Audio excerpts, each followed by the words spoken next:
Welcome back to Oathbound Gaming. My name is Nekrage.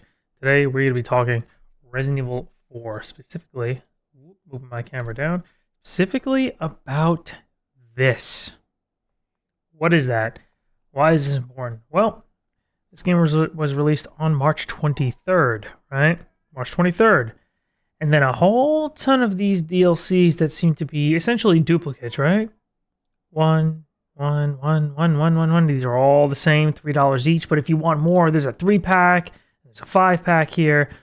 These came out on April 7th, 2023. That is 2 weeks after the original launch date, right? Do the math together. And PC Gamer actually touched on it as well. I don't even really agree with PC Gamer on a lot of stuff. I think that some of their stuff is a little out there. But they're actually spot on for this. This is going to be my own opinion, not even PC Gamers or anything of the sort. This is bullcrap. What it is it is a DLC that they launched 2 weeks after. And you know what? It's not a DLC because that's less of an insult. It is a cash shop. It is a pay-to-win cash shop in a single-player game. Resident Evil 4, widely accepted as a great game. It's fantastic, right? Fantastic game. But I'm not going to let this slide and not talk about this and pretend like this didn't happen, pretend it's okay to do because you have a successful game. No, this is bull. It is a pay-to-win cash shop in a single-player game. And Ubisoft, quite literally one of the worst developers in gaming right now, Ubisoft and Epic Games won't touch their stuff. Like, they're absolute horrible companies to support, horrible companies in the gaming world. This is the type of crap that they pull. So they released this 2 weeks after the launch. So after you already bought the game, you're well past your refund window, you're playing the game, they literally added a cash shop. And they added a cash shop as the DLC. So it doesn't say in-app purchases here, like I just pulled up Lost Ark to show that as a reference. In-app purchases. Essentially, in-app purchases on Steam means you can't see what's in their shop before you start, you get in the game.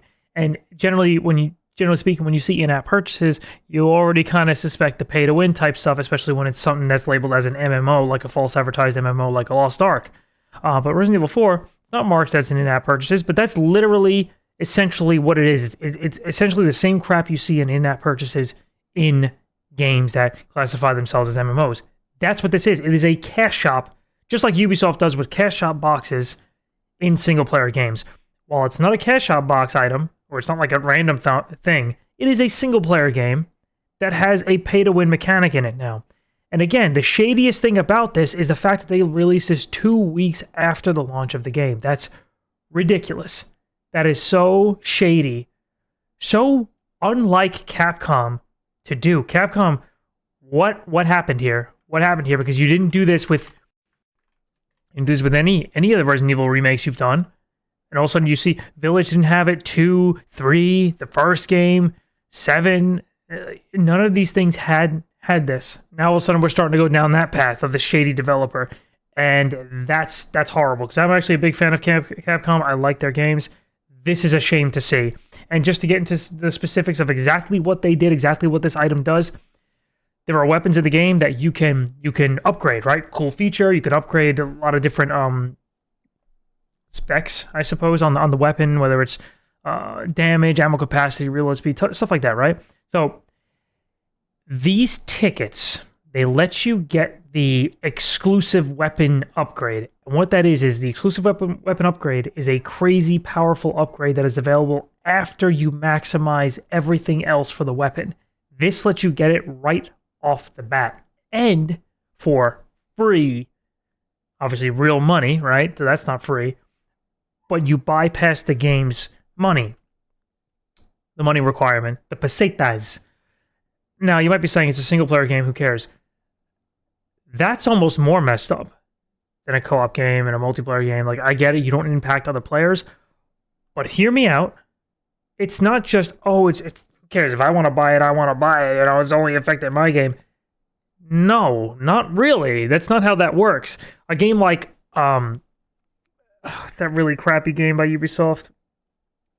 Assassin's Creed, a horrible series by Ubisoft where they've thrown in cash shop boxes.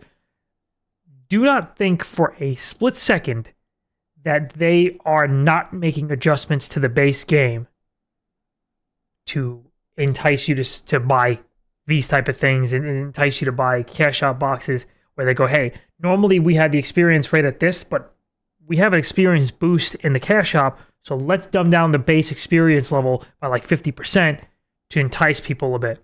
Let's lower the drop rate to entice people into buying this stuff. Let's make the game even more difficult, which I like. I actually prefer harder games. But let's make the game more difficult to entice players to buy stuff like this. Let's make it harder to get the money needed to do upgrades. Let's make the upgrades more expensive to entice people to buy this stuff out of the cash shop or out of the Steam store page, DLC cheating, DLC cash shop, whatever you want to call it. Let's entice people to do that by adjusting the base game. That 100% happens. If you don't think that people, devs will go out of their way to pull shady stuff like this where they drop it 2 weeks later, I'm telling you, they are making adjustments to the game, to its original values, to entice people to buy stuff like this. They had the balls to say, to gun enthusiasts, knife collectors, and lovers of weapons of any and all kinds, here's your ticket to the gun show. That's what they said on the description. With this, you have access to a weapons exclusive upgrade at any time, regardless of the weapon's level.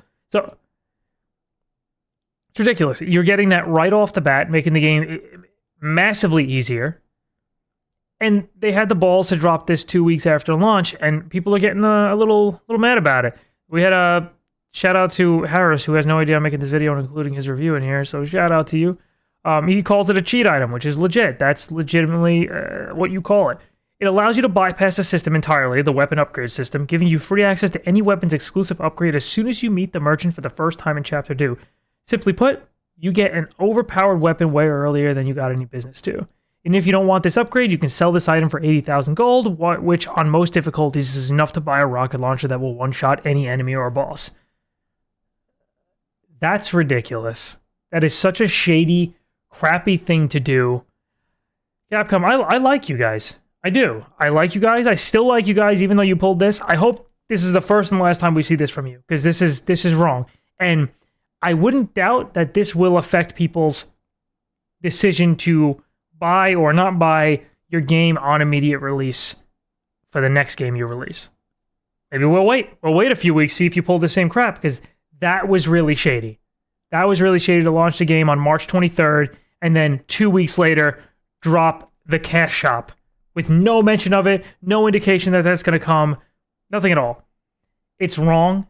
It's really crappy to do. And if any of you guys know my history from 10 plus years ago with Arcade, you know what I went through with them. Got flown out to their headquarters, did an interview with them. I knew about the game over in Korea, played it in the Korean version, came to the US. I said, hey, there's this item in the cash shop that destroyed the game in Korea. Will you ever add this to the game? The dev said, no, we investigated that. We did a lot of research. We understood how it destroyed the game. We will never add that to our version of the game. I led the world's best guild in Arcade. Look it up. Feel free to do your research. And we quit the hour after they lied. And it took an hour to say, we're done. I'm done. I put so much time into that game. It was my life for a while. It was my life for a good time. That was over 10 years ago. And they added that thing, and I said, I'm done. I don't appreciate that. I don't appreciate being lied to. I don't appreciate shady tactics like this. If you're going to do it, admit it and do it from the start. Don't pull this, where they know everyone already made the first 2 weeks of the game, they got most of their purchases right then and there. Everyone's outside their refund window. And then they pull shady crap like that. I don't appreciate that. I don't think that's fair. I don't think it's a good look for you, Capcom. Don't do this again.